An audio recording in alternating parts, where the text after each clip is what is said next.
government of Ghana has indicated in the memo submitted to the House that it intends to fulfill the commitment made by the government of Ghana by fulfilling the requirement of Article 75(2) to enable the two personalities spend the remaining 6 months in line with the agreement. Purpose of the agreement, Speaker. The purpose of the agreement is to seek the ratification of the House of the agreement between the government of Ghana and the government of the United States of America on the resettlement in Ghana of the two former Guantanamo Bay detainees in line with Article 75(2) of the 1992 Constitution. Observations. Compliance with Supreme Court ruling. Speaker, the committee observed that the agreement is submitted to the House in compliance with the Supreme Court ruling directing the government of Ghana to obtain parliamentary ratification of the agreement within 3 months from the date of the ruling or before 22nd September 2017. The ratification is to give effect to the constitutional provision of Article 75 of the 1992 Constitution, commitment to obligations of government. The committee was informed that government does not intend to amend or change any of the obligations accepted by the government of Ghana as contained in the note verbal, but only seeks the ratification of the agreement.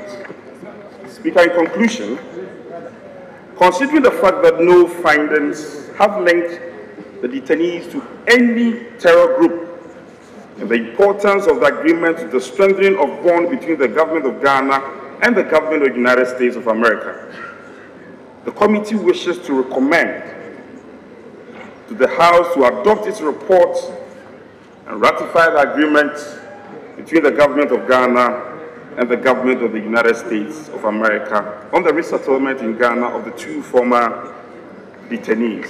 We should go beyond GITMO 2 to say that every agreement, convention that the executive is party to in the name of the Republic must be subjected to. So if you go to Mauritius and sign an agreement, parliamentary ratification, don't wait until somebody questions that. Honorable Minority Leader, are we disagreeing with the Supreme Court ruling? I cannot, Mr. Speaker. But, just let's be clear. Are we disagreeing with the Supreme Court? Are we trying to interpret the ruling by what we are doing now so that we are clear? Mr. Speaker, I cannot but to respect it as is captured in the committee's report. Mr. Speaker, if you listen to me, I said lucid and succinct judgment of the Supreme Court. I respect it. But I'm saying let it be a guide, not just for GITMO 2, but for any other international convention, agreement and treaty signed in the name of the Republic must be subject to parliamentary ratification. That is my message. That is my message. We are a friendly country to the United States. The global counter-terrorism strategy, Ghana is an integral part of it, and we are working with the United States. They remain very supportive of our country in many other enterprises.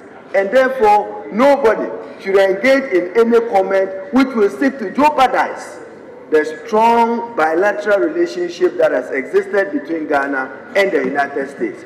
And Mr. Speaker, be assured, we will support the deepening and strengthening of that relationship. But that should not deny us an opportunity to question the U.S. if they are not respecting fundamental human rights and freedoms. With their several years and decades of democratic practice, we look up to the U.S. as an inspirer. Therefore, if you have indefinite detention without trial, not in Ghana today, it can happen in Ghana today, thanks to the 1992 Constitution. You cannot even in Ghana, within 48 hours, arrest a person without subjecting the person to a fair trial. Lesson to learn from the Supreme Court ruling, and lesson to learn from this process, that we must respect fundamental freedoms and human rights. The issue before us is simple. The Supreme Court has ruled that the note verbal between the government of Ghana and the government of the United States of America constituted an agreement.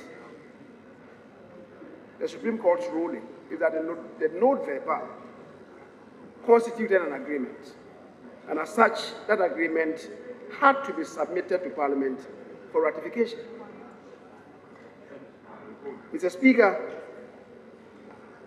the Supreme Court then went on to direct that government should seek the ratification of the agreement within 3 months, or the personalities involved be sent back to the United States of America. There are two issues here. That the note verbal constitutes an agreement. And, Mr. Speaker, what it means is that to the extent that there is an agreement, to that same extent, must the agreement be ratified by Parliament.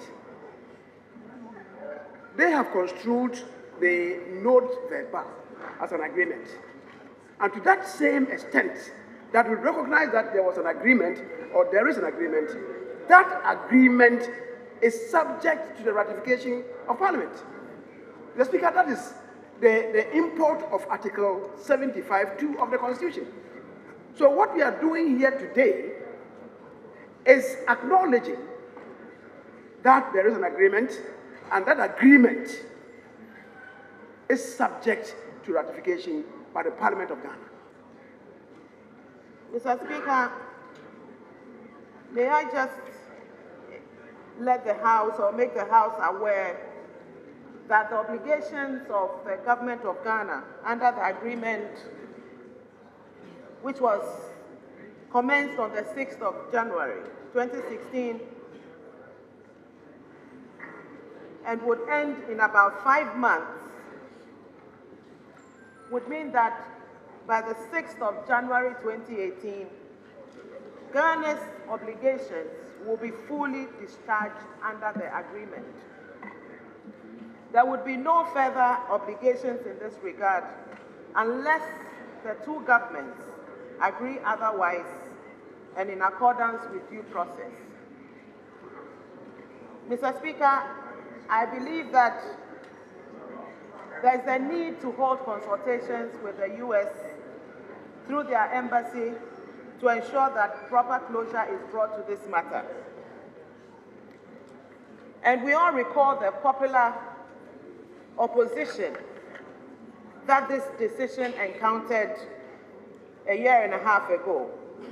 We recall the sentiments that were expressed not just by citizens of Ghana, but also by civil society groups. Mr. Speaker, it is therefore imperative, as I've already said, that there should be some engagement, and I would assure this House that government institutions such as my ministry, the Ministry of Interior, the Ministry of National Security, will work together to ensure an exit plan or otherwise is put in motion.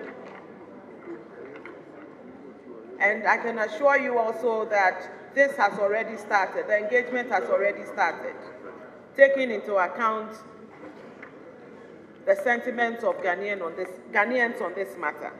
Mr. Speaker, may I therefore humbly request colleagues to adopt this report and to ratify the agreement between the government of Ghana and the United States of America on the resettlement in Ghana of 2 former Guantanamo Bay detainees,